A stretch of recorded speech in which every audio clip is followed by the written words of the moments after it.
Bonjour à toutes et à tous et bienvenue dans le tout premier numéro de SoBiz, une émission proposée en partenariat avec Audencia.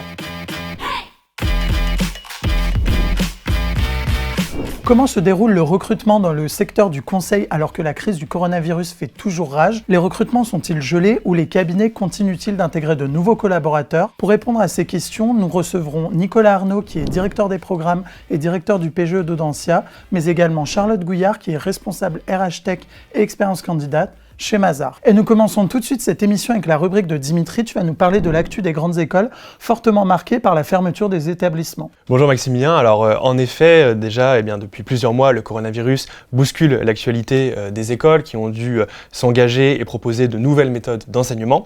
Alors que la situation semblait s'améliorer durant l'été, que certaines business schools étaient relativement optimistes quant à la situation, le sursaut épidémique qu'a connu la France en septembre et en octobre a bien sûr obligé le gouvernement à annoncer un reconfinement, ce qui a totalement rebattu les cartes pour les écoles. Mais cette fois-ci, la situation est différente par rapport au mois de mars. Alors c'est vrai qu'il y a plusieurs différences notables par rapport au premier confinement que nous avons connu au printemps. La première, c'est que les établissements d'enseignement supérieur avaient tous anticipé la situation dans leurs différents scénarios de rentrée et ont pu passer à 100% en digital dès le premier jour du confinement, sans grande difficulté. La deuxième différence par rapport au premier confinement, c'est la possibilité donnée par le ministère d'accueillir les étudiants sur le campus. Alors les locaux restent donc ouverts et les écoles accueillent les étudiants sur rendez-vous pour leur permettre notamment d'accéder à certains services comme les career centers. En accord avec les directives gouvernementales, les écoles de commerce peuvent désormais accueillir des élèves par petits groupes pour leur permettre d'accéder à des cours, par exemple de travaux pratiques. C'est notamment le cas pour les écoles d'ingénieurs, à l'instar de l'EBI qui fait venir les étudiants sur le campus, notamment pour les TP. Certaines business schools, par ailleurs, accueillent également des cohortes d'étudiants pour certains programmes, à l'image cette fois-ci d'Audencia qui poursuit les cours en présentiel pour son programme, par exemple, en Executive Education. Enfin, les écoles de commerce ont également proposé aux étudiants de venir sur les campus pour réaliser leurs partiels, au cas où ces derniers n'auraient pas la connexion suffisante pour réaliser les examens dans de bonnes conditions. Finalement, qu'est-ce qui change pour les étudiants par rapport au premier confinement et au mois de mars? Alors la première différence fondamentale, Maximilien, c'est que les cours ont été dispensés en majorité à distance ou alors en petits groupes, ça dépend. Les élèves, pour la plupart, restent confinés chez eux, même si ceux qui ne disposent pas d'une connexion internet suffisante, on l'a dit, pour suivre les cours, peuvent également obtenir des dérogations pour se rendre sur les campus. En revanche, la question qui se pose avec force, bien entendu, c'est celle des étudiants internationaux. Bien sûr, à cause de la fermeture des frontières et de la difficulté qu'ils peuvent avoir à circuler, beaucoup d'étudiants étrangers se retrouvent confinés en France et suivent hors de leur pays des cours à distance, qui n'est évidemment pas très satisfaisant pour eux. Alors certains directeurs et directrices d'école craignent que cela ait un impact négatif sur le recrutement des futures promotions à l'international. Or, ce recrutement, on le sait, constitue un levier de croissance majeure pour les écoles de commerce notamment. Justement, la grande crainte des écoles de commerce au mois de juin, c'était de ne pas pouvoir recruter suffisamment d'étudiants internationaux. Qu'en est-il aujourd'hui? Alors paradoxalement, c'est un carton plein pour les écoles de commerce du côté du recrutement à l'international. Cela peut s'expliquer par plusieurs facteurs. D'abord par une politique très volontariste de la part du gouvernement qui a rapidement facilité l'obtention de visas pour les étudiants internationaux sur le territoire. Par ailleurs, le recrutement s'est fait à une période où la crise était relativement maîtrisée en France, peut-être contrairement à d'autres pays, qui a permis forcément de rendre la France plus attractive au détriment d'un pays comme les États-Unis. Enfin, il faut rappeler que Donald Trump a décidé d'annuler l'ensemble des visas pour les étudiants étrangers, ce qui a là aussi facilité les choses. On peut citer également comme dernier argument l'excellente position des établissements français dans les différents classements internationaux, ce qui bien sûr est un facteur d'attractivité majeur. Merci beaucoup Dimitri pour toutes ces informations et nous passons maintenant à la rubrique d'actualité économique. Tout comme les grandes écoles, les entreprises sont frappées de plein fouet par la crise du coronavirus. Le groupe Accor a annoncé 1000 suppressions d'emplois, Disney a même annoncé 32 000 licenciements dans l'année 2021 et même dans le premier semestre 2021. D'autres entreprises comme la Société Générale ont annoncé des suppressions de postes et la situation est dramatique. Il faut dire que la crise sanitaire a bousculé la vie économique des entreprises, mais également des pays. Le coronavirus en France, c'est plus de 2 millions de personnes testées positives, 9% de taux de chômage au troisième trimestre avec une hausse de 1,9 points et 1 million de Français qui ont basculé dans la pauvreté. Les étudiants ont également été fortement impactés par la crise du coronavirus. Certains ont perdu leur stage et leur alternance, d'autres ont même perdu le petit job qui leur permettait de payer leur logement ou leur nourriture. Les grandes écoles se sont mobilisées et ont toutes mis en place des fonds spéciaux Covid permettant d'accompagner justement les étudiants les plus touchés par la crise. Du côté des entreprises, de nombreux dispositifs ont été mis en place pour éviter le pire et notamment les licenciements et les suppressions de postes. Conséquence, l'insertion des jeunes diplômés sur le marché de l'emploi est fortement impactée. Cet été, plusieurs cabinets de conseil ont même annoncé qu'ils gelaient les recrutements. Un cabinet de conseil a même licencié tous les stagiaires pendant le premier confinement et c'est un réel sujet d'inquiétude pour les étudiants. En effet, d'après la dernière enquête de la Conférence des grandes écoles, le conseil est le secteur dans lequel s'insèrent le plus les diplômés de ces grandes écoles justement et représente 23,8% des emplois occupés par les diplômés de la promotion 2019. Le soleil brille pour de nombreux secteurs. C'est notamment le cas des jeux vidéo par exemple, mais aussi les industries pharmaceutiques qui avaient annoncé une importante vague de recrutement en septembre. De leur côté, les entreprises qui déploient des outils qui permettent de faciliter le télétravail connaissent également un réel engouement. L'action de Zoom a grimpé de 504% entre le 11 novembre 2019 et le 7 décembre 2020. De manière plus générale, la météo de la bourse est aujourd'hui intrinsèquement liée à la crise du coronavirus et à son actualité. On l'a vu le 9 novembre à l'annonce de la découverte d'un vaccin par Pfizer et BioNTech qui était efficace à 90%. L'action d'Airbus a pris 18,57%, celle d'Unibail-Rodamco a pris 24,3% et Renault de son côté a pris 15,1% à la bourse le lundi 9 novembre. Aujourd'hui, l'espoir renaît avec l'annonce d'une campagne de vaccination au Royaume-Uni, en Russie, aux États-Unis et même en France dans les prochaines semaines. Mais malgré tout, les entreprises vivent encore au rythme du virus et des recherches menées en laboratoire. Mais que les étudiants de grandes écoles se rassurent, il ne sera finalement pas si difficile que ça de trouver du travail pour eux et c'est ce dont nous allons parler avec Charlotte Gouillard et Nicolas Arnaud. Charlotte et Nicolas, bonjour. Bonjour. Donc Charlotte, vous avez intégré Mazars directement après votre diplôme, vous avez gravi les échelons pour être aujourd'hui responsable RH Tech et expérience candidat. Tout à fait. Et Nicolas, après un doctorat en 2007, vous avez évolué au sein de l'université, vous avez intégré Audencia en 2009. Vous êtes aujourd'hui directeur des programmes et directeur du PGE, c'est ça? C'est exact. En tout cas, merci beaucoup d'être avec nous aujourd'hui. On va commencer par une première question pour vous, Nicolas. Vous venez de diplômer la promotion 2020. Quels sont les retours que vous avez aujourd'hui? Est-ce que les diplômés ont du mal à trouver du travail? Alors, on n'a pas encore d'enquête quantitative définitive sur la promo 2020. On aura des chiffres à partir de début 2021, puisque l'enquête va être lancée dans le cadre de la CGE, la Conférence des grandes écoles, dans les semaines qui viennent. Pour autant, ce qu'on observe, c'est qu'effectivement, il y a beaucoup d'inquiétudes au niveau de cette promotion-là, et c'est bien naturel. Après, le ministère a assoupli un certain nombre de règles, l'école a déployé un ensemble de moyens pour accompagner, renforcer, revoir aussi, retravailler en one-to-one avec chaque diplômé les stratégies d'insertion professionnelle de manière à avoir des stratégies individuelles adaptées au contexte. Donc aujourd'hui, on a le sentiment que globalement, dès lors qu'on est moins exigeant qu'avant, on peut s'insérer sur le marché de l'emploi. C'est un sentiment, on n'a pas encore une objectivation par des chiffres. Voilà ce qu'on peut dire aujourd'hui. Ça, c'est pour les diplômés. Et pour ceux qui sont encore étudiants? Alors, on suit ça de très très près. Ce qu'on a observé sur les contrats d'alternance de l'été dernier, c'est que ça s'est très bien passé. Aidé, je pense, par le plan gouvernemental sur l'alternance dans l'enseignement supérieur, étendu du Bac+3 au Bac+5 pour le programme Grande École. Et sur le marché des stages, on a constaté un net rebond à partir de septembre. Et aujourd'hui, pour les années de césure et de stage de fin d'études qui vont commencer en janvier pour Audencia, donc environ 1500 étudiants, on est dans les mêmes temps de passage que 2019 ou 2018. Donc ça montre à quel point le marché du stage s'est très clairement remis à flot. Reste effectivement à voir ce qu'il en est de l'insertion professionnelle sur 2020-2021. Ça, c'est des chiffres qu'on aura plutôt en juin globalement par la Conférence des grandes écoles. Vous, Charlotte, de votre côté, est-ce que vous constatez qu'il y a une différence entre les recrutements opérés en 2020 et ceux opérés en 2019 ? Alors chez Mazars particulièrement, si je regarde particulièrement chez nous, pas de grosses variations. En réalité, on est sur des métiers qui ont des volumes de recrutement qui sont quand même assez forts. Et donc, on a constaté une légère baisse sur les métiers du conseil, typiquement, qui ont été un peu plus impactés en fait, par la crise sanitaire, puisque au moment du premier confinement, en fait, on a des missions qui se sont soit arrêtées, soit qui ont été repoussées dans le temps. J'ai l'impression quand même que là, le deuxième confinement a eu un effet un peu différent. En fait, tous nos clients se sont adaptés et ont tout digitalisé. Donc maintenant, on a des points de contact avec des bases qu'on peut partager ensemble pour faire du travail à distance. Et donc, en fait, à partir du moment où on a été déconfiné, en fait, les volumes de recrutement ont repris le volume initial. Pour vous donner une idée, nous, on a à peu près sur l'année 2019-2020, puisque nous, on fonctionne en année scolaire, un peu comme les écoles. Super. Voilà, donc du coup c'est très simple. Sur l'année 19-20, on avait à peu près 600 recrutements de jeunes diplômés, stagiaires, alternants. Et là sur 2020-2021, ce qui est prévu, parce qu'il y a encore des choses en cours, mais ce qui est prévu c'est à peu près 580.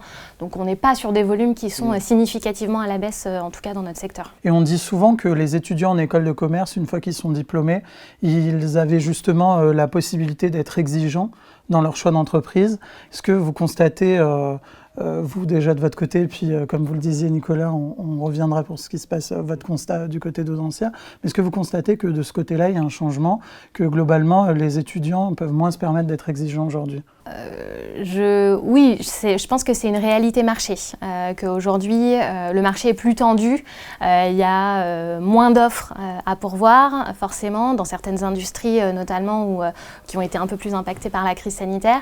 Donc oui, le marché s'est tendu, donc moins d'opportunités pour eux. Après, je pense que le rapport de force, il est quand même encore assez égalitaire, parce que finalement, ce que je trouvais intéressant dans le fait que le candidat soit un peu celui qui faisait son choix, et donc les entreprises devaient déployer tout un tas d'énergie, de politiques RH innovantes, etc. pour les attirer. Ça a eu un bon bénéfice, et je pense qu'il faut garder quand même ce trend-là de maintenir une expérience candidat et une expérience collaborateur intéressante, parce que demain, quand le marché va reprendre, et j'espère rapidement, il faut quand même qu'on soit vu comme un employeur de choix. Nous, on l'a constaté quand même, cette tension du marché du recrutement, parce qu'on a vu notre volume de recrutement augmenter de manière très significative. Là encore, pour donner des chiffres, habituellement, on est aux alentours de 40-45 000 candidatures par an, du coup, sur toute la France. Là, on est quand même monté jusqu'à 60 000 candidatures cette année, donc ce qui montre quand même que le marché s'est tendu. Alors, c'est certainement pas que l'unique raison, mais ça fait partie des raisons qui expliquent ce bond de candidature. Après, nous, on a fait le choix de continuer à communiquer, et d'ailleurs, avec Business School, du coup, pendant le confinement, pour leur dire, continuez à chercher, nous, on a des opportunités, regardez en conseil, regardez en audit, etc. Il y a des opportunités sur le marché, on continue de recruter et on est à vos côtés en fait pour vous accompagner dans cette recherche d'emploi. Et ça, je pense que c'est quelque chose qu'on doit continuer à faire. Et en fait, l'équilibre, le rapport de force va forcément revenir un petit peu, en tout cas à 50-50, je pense, dans les quelques mois à venir. Et Nicolas, justement, quel constat tirez-vous ? C'est intéressant. Moi, je suis assez convaincu que les candidats, et donc les diplômés Audencia, ont candidaté beaucoup plus largement que les années précédentes. Pourquoi ? Parce que pour la très très grande majorité, si ce n'est la quasi-totalité, ils ont bien compris qu'ils ne pourraient pas être aussi sélectifs que dans le passé. Là où certains étudiants pouvaient décider, moi je veux faire de la banque d'investissement dans telle gamme d'organisations d'entreprise, de cette envie initiale-là, ils ont élargi le prisme. On sait que les métiers du conseil, depuis une dizaine d'années quand même, on le vend en poupe, c'est une croissance exponentielle. D'ailleurs, les cabinets d'audit maintenant font énormément de conseils, on le sait bien, et c'est tant mieux pour l'emploi. Et donc là, les étudiants, je pense, et les jeunes diplômés ont eu cette stratégie-là de candidater de manière beaucoup plus large. Et d'ailleurs, justement, le conseil, vous en parliez Nicolas, c'est le secteur principal dans lequel s'insèrent les diplômés de grandes écoles, d'après la dernière enquête de la conférence des grandes écoles. Comment l'univers de l'audit et du conseil ont été impactés par le coronavirus ? Quel constat tirez-vous ? Les métiers de l'audit, si je parle d'abord que de l'audit, très peu impactés par la crise parce que c'est un métier qui est légal, les entreprises sont obligées de se faire auditer, donc forcément les volumes de recrutement n'ont pas été impactés outre mesure. Sur le conseil, en effet, on a senti un petit ralentissement sur le premier confinement, où je pense qu'on a été tous pris un peu de court, et nos clients et nous, sur comment on adapte notre manière de travailler ensemble, comment on s'envoie les documents, comment on mène les interviews, etc. Donc c'est pour ça qu'il y a certaines missions qui ont été un peu décalées, reportées, voilà. Mais je pense que ce second confinement a un impact qui est totalement différent. En fait, on est malheureux, mais on apprend à vivre avec. On a tous développé dans nos entreprises diverses et variées des outils collaboratifs, des plateformes de partage de documents, etc., qui nous permettent de travailler en fait à distance. Donc, l'univers du conseil, oui, il a été impacté, je dirais, au début. Aujourd'hui, beaucoup moins, et j'ai l'impression que même de manière générale, l'économie s'est un peu redynamisée après le premier confinement. Donc, en ça, je pense que c'est plutôt intéressant pour les jeunes, en tout cas, qui souhaitent s'insérer. C'est plutôt un bon message aussi de voir que les métiers du conseil continuent à recruter et sur des volumes qui sont quand même assez intéressants. Après, on va avoir des secteurs, quand on parle du conseil, il y a beaucoup de choses dans le conseil. Donc, il y a des secteurs qui vont être un peu plus impactés que d'autres, c'est vrai. Il y en a qui gardent toujours le même dynamisme. Je pense aux métiers en conseil en banque, en assurance, qui sont des secteurs qui continuent à beaucoup solliciter des consultants. Voilà, mais ça dépend des industries. Pour le coup, c'est très variable. Et justement, cet été, on avait même écrit dessus à Business School, les cabinets de conseil avaient décidé de geler leur recrutement. Là, vous vous assurez que, pour le coup, les recrutements ont repris de plus belle et sont à des taux qui sont similaires à une année lambda. Tout à fait. Alors chez Mazars, nous, on n'avait pas du tout décidé de geler. Ce qui avait été décidé au premier confinement, c'était de se dire, on a des stagiaires de fin d'études actuellement qui sont arrivés ou qui vont arriver, parce qu'on a décalé quelques stages quand même pour le déconfinement. Mais nos stagiaires de fin d'études, on leur fait une promesse, c'est de les embaucher à l'issue de leur stage si ça se passe bien et qu'ils ont envie de rester. Cette promesse, on doit absolument la maintenir. Donc c'est le premier arbitrage qui a été fait, c'était de se dire, si le stage se passe bien, ça se transforme en CDI, quoi qu'il arrive.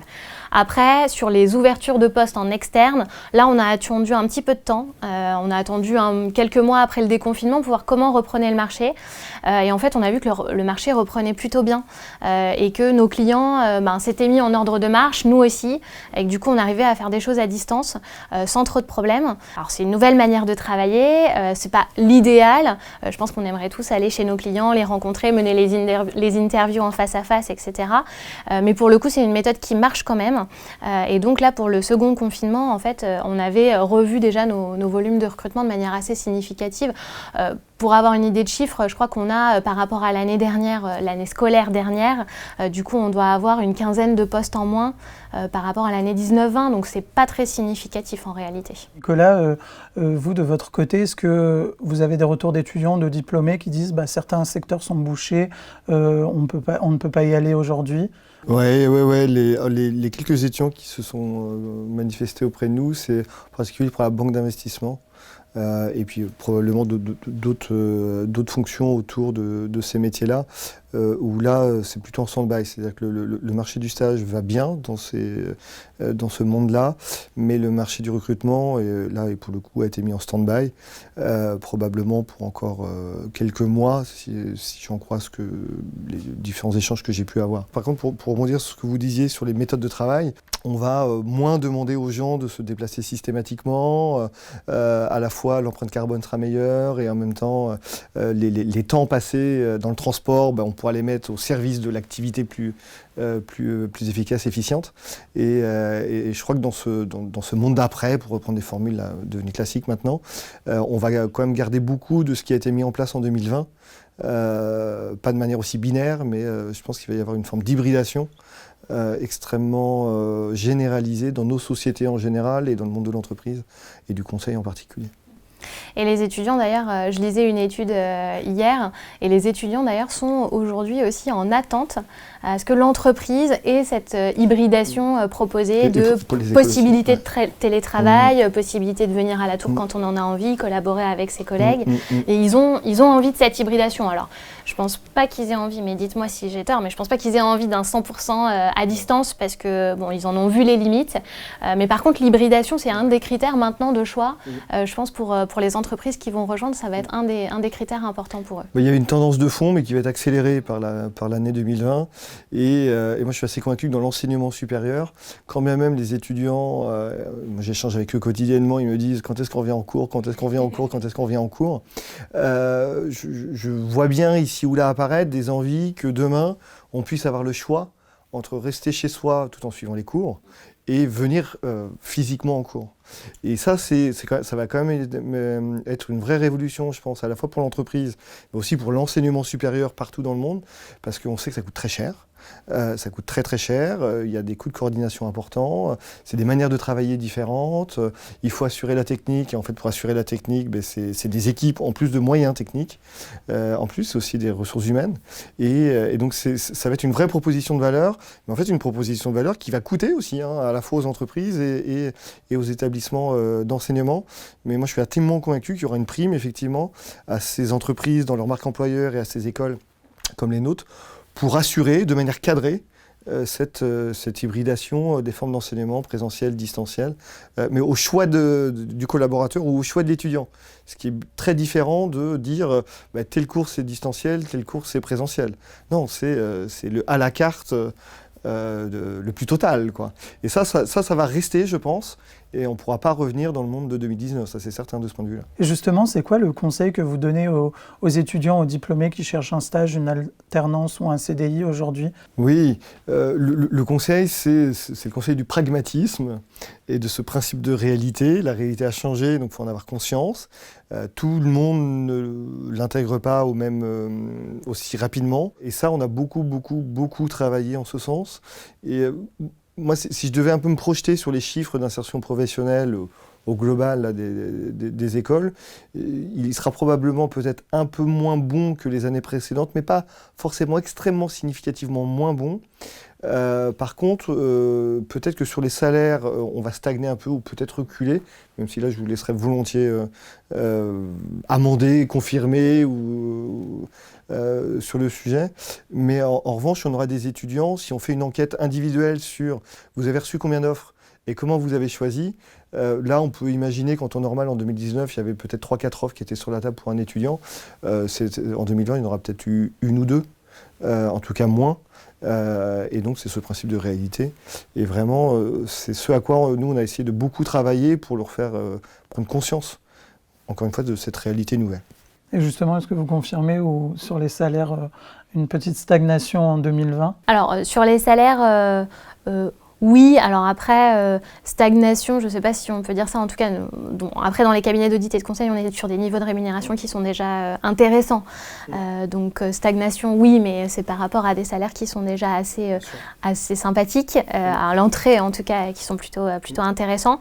Donc oui, stagnation dans ce sens-là. Après, ça ne nous empêche pas de regarder au cas par cas, parce que nous, on fait, nos grilles de salaire sont revues par rapport à des classements, à des relations qu'on a avec les écoles depuis un certain nombre d'années, à nos alumni et leurs performances. Donc en fait, en corrélant tout ça, la grille de rémunération peut être amenée un peu à bouger. Je rebondis sur ce que disait Nicolas aussi, c'est que en fait, il était très important, à mon sens, que les entreprises et les écoles travaillent ensemble, au moins juste après le déconfinement, aussi pour avoir ce discours de transparence de l'impact qu'avait cette crise sanitaire sur l'emploi, de comment eux le vivaient en interne, qu'est-ce qui était mis en place, quels étaient les arbitrages qui avaient été faits en interne en termes de recrutement, mais aussi sur d'autres sujets.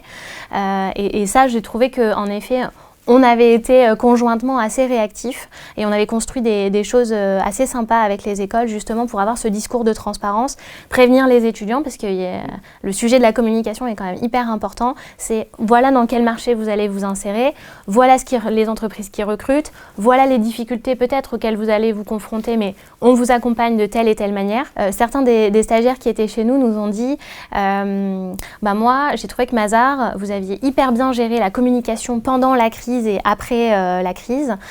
Et du coup, j'en ai parlé à mes collègues de promo parce que eux, dans leurs entreprises respectives, ça avait été encore mieux fait ou moins bien fait. Mais voilà. Et du coup, ils se renseignent quand même beaucoup sur quelle a été la communication pendant la crise de toutes les entreprises et comment elles ont travaillé conjointement avec les écoles pour faciliter cette insertion. Et je pense qu'ils sont très sensibles sur ça, en tout cas sur ces aspects de communication. Et finalement, il y a une question très bête, très basique, mais qui est dans l'esprit de tous les étudiants et tous les diplômés aujourd'hui. Donc, je vous la pose à tous les deux. Est-ce qu'il est plus difficile de trouver un job aujourd'hui ou alors, malgré tout, est-ce qu'un diplôme de grandes écoles est une garantie et assure aux diplômés de trouver un travail? Je me lance, j'espère que vous allez dire pareil que moi, Charlotte. Quand on est diplômé d'une grande école, d'ingénieur, de commerce, d'un IEP, d'un bel IAE, etc., ou d'une belle fac de droit. On fait partie quand même des jeunes diplômés ayant les plus beaux bagages en France. Et les entreprises, dès lors qu'elles ont besoin de grandes compétences, vont continuer à regarder précisément ce type de profil. Donc nos étudiants, dans cette difficulté structurelle, ou peut-être plus conjoncturelle, ont la chance d'être diplômés de belles écoles. Et donc de ce point de vue-là, me semble-t-il, ils ont plus de chances que la moyenne d'avoir un job dans des conditions tout à fait satisfaisantes, malgré le contexte. Je suis assez d'accord, tout à fait.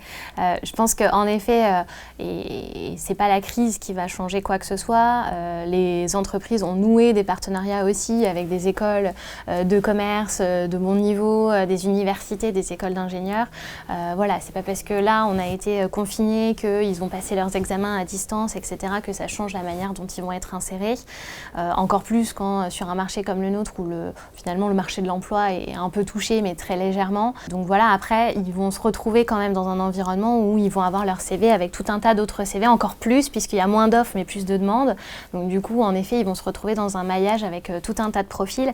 Moi, ce que j'ai trouvé intéressant dans cette période, c'est au-delà du volume de recrutement que nous, qui a été en effet, le volume de candidatures qui a été significatif, je trouve qu'on a réussi à attirer aussi des profils qu'on n'avait pas du tout l'habitude d'attirer, des profils plus atypiques, des gens qui se réorientent, des gens qui avaient fait des choix peut-être de parcours. Alors je donne un exemple concret puisque j'ai cet exemple qui me vient d'une personne qui avait fait un parcours en marketing digital et qui se tourne vers les métiers de l'audit. Oui, naturellement, c'est pas ce qu'on aurait dit au premier abord. Et en fait, je pense que cette période lui a aussi permis de se dire ok, qu'est-ce que je veux faire dans ma vie, vers où j'ai envie d'aller, comment j'y vais, donc les fameux rebonds. Et en fait, l'audit s'inscrivait dans un de ces rebonds en disant alors moi je veux travailler dans une start-up demain. J'ai envie de monter une start-up et en fait pour monter une start-up il faut savoir comment elle fonctionne au niveau financier, comment je monte un business plan, etc. Et donc du coup il vient chercher ça en audit, ce que moi j'ai trouvé génial. Et cette personne-là, on l'aurait très probablement pas eu si on n'avait pas été dans cette phase un petit peu de tension sur le marché du travail.